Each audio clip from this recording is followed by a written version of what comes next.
Carolina, Mr. Duncan. Gentleman of South Carolina is recognized. Thank you, Mr. Speaker. And let me just first off say how proud we are that the governor of South Carolina appointed one of our colleagues, Tim Scott, to the United States Senate yesterday, and we wish him well. I want to thank Madam Chairman for her leadership on this issue and her leadership on the Foreign Affairs Committee. I also want to thank Chairman Royce, the new chairman of Foreign Affairs Committee, for his leadership on this as this bill came through the TNT subcommittee. I want to thank the folks on the other side of the aisle that worked with us in a bipartisan fashion to pass this unanimously through the committee. It passed the House unanimously, and I want to thank the Senate for taking up this very important issue. And furthermore, I want to thank Chairman Mike McCall, the new chairman of Homeland Security Committee, for leading a CODEL specifically focused on this issue this past summer to South America. We're all aware of the Iranian threat or their proxies' activity here in this hemisphere. Whether it's the thwarted assassination attempt last year where the Quds Force operatives of the Iranian Revolutionary Guard were trying to use Mexican drug cartel connections to enter the United States to assassinate the ambassador from Saudi Arabia. Or we're aware of Hezbollah recently being revealed that Hezbollah had a terrorist training camp or a training camp of some origin in Nicaragua here in this hemisphere.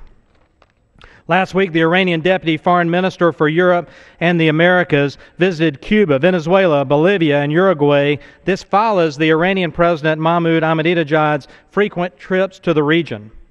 Most recently, Iranian naval commanders have expressed their intent to extend Iran's maritime presence into the Atlantic Ocean closer to the coastlines of the U.S.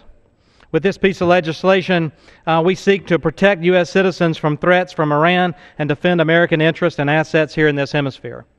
It requires the Secretary of State to conduct an assessment and develop a coordinated and targeted strategy working together with our allies and partners here in the region to address Iran's growing hostile presence and activity in the Western Hemisphere.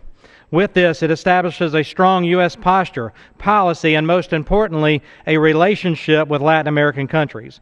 It requires a plan to define and outline the presence, activities, operations of Iran, the Revolutionary Guard, the Quds Force, Hezbollah, or any of their proxy organizations or transnational criminal organizations linked to Iran that may be present here. We require a plan to protect U.S. interests and assets here in the Western Hemisphere, including our embassies, consulates, businesses, energy pipelines, and cultural organizations, including threats to U.S. allies.